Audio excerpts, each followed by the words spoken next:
Get ready for the dictation. 5 seconds.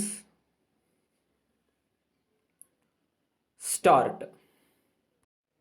சட்டப்பேரவை தலைவர் அவர்களே, இந்த ஆண்டுக்கான ஊரக வளர்ச்சி துறை மானிய கோரிக்கை விவாதத்தில் இந்த மாமன்றத்தின் எதிர்க்கட்சியின் சார்பில் உரையாற்ற வாய்ப்பளித்த தங்களுக்கு எனது நன்றியை கூறுகின்றேன். முதற்கட்டமாக உள்ளாட்சி தேர்தல்கள் பல வருடங்களாக நடைபெறாத காரணத்தால் அடிப்படை வசதிகளை பெறுவதில் மக்களுக்கு சிரமம் உள்ளது. மக்கள் தங்களது குறைகளை சொல்ல மக்கள் பிரதிநிதிகள் இல்லை.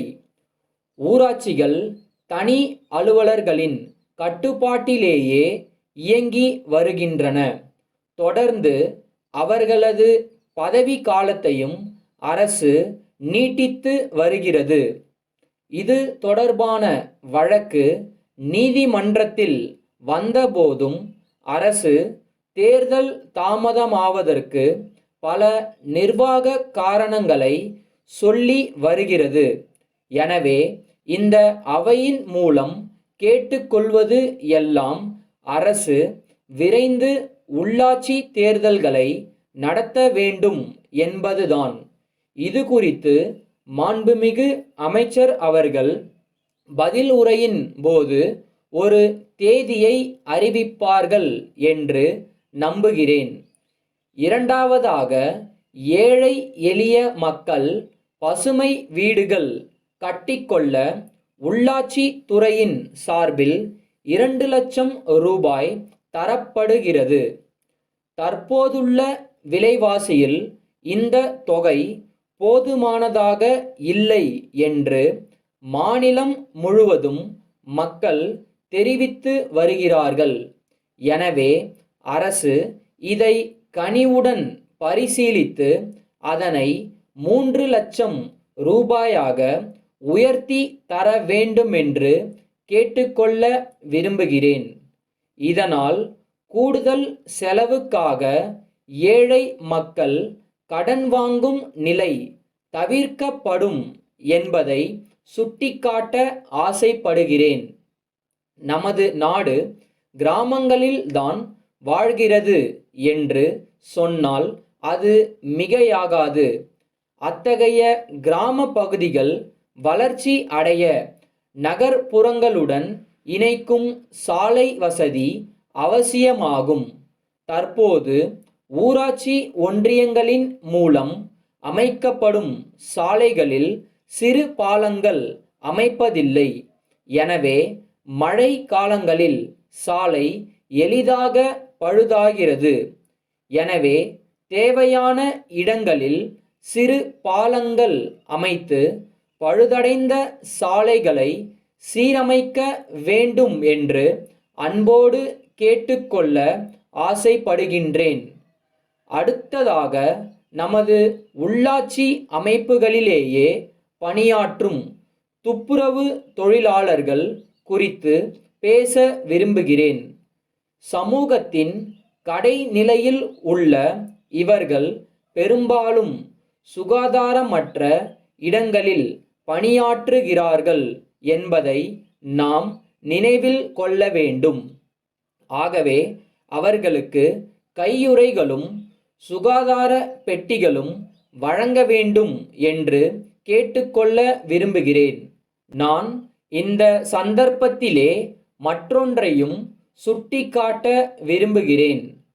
சமுதாயத்தின் மிக அடிப்படை தேவையான துப்புரவு தொழில் செய்வோரின் குழந்தைகள் ஆய்வக பணியாளர் பயிற்சி பெற இந்த அரசு வசதி செய்துள்ளதற்கு நான் அரசை பாராட்ட விரும்புகிறேன்.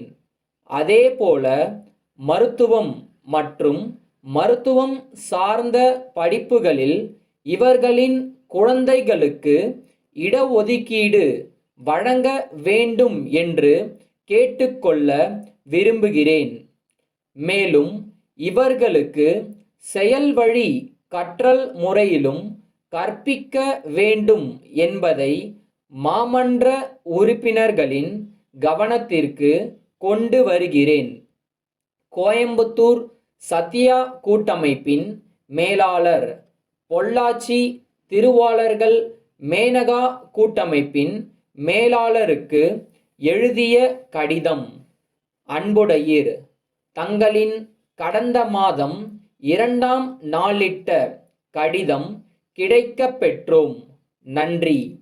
தாங்கள் அனுப்பிய சரக்குகளுடன் இணைக்கப்பட்டிருந்த விலை பட்டியலில் நாங்கள் அனுப்ப சொல்லாத சில பொருட்களும் சேர்க்கப்பட்டு உள்ளன. தங்களுடைய விலை பட்டியலை கவனித்து பார்க்கும்போது தங்கள் அலுவலகத்தில் தவறுகள் நடந்துள்ளது போல் தெரிகிறது.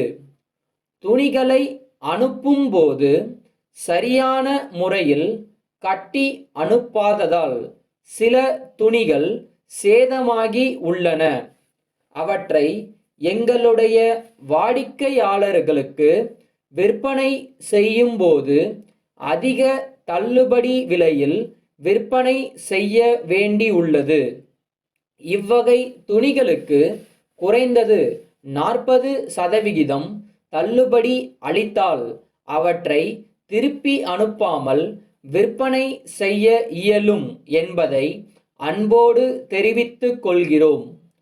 தங்களுடனான நீண்டகால வணிக தொடர்பின் காரணமாக இந்த ஆலோசனைகளை தங்களுக்கு தெரிவிக்கிறோம்.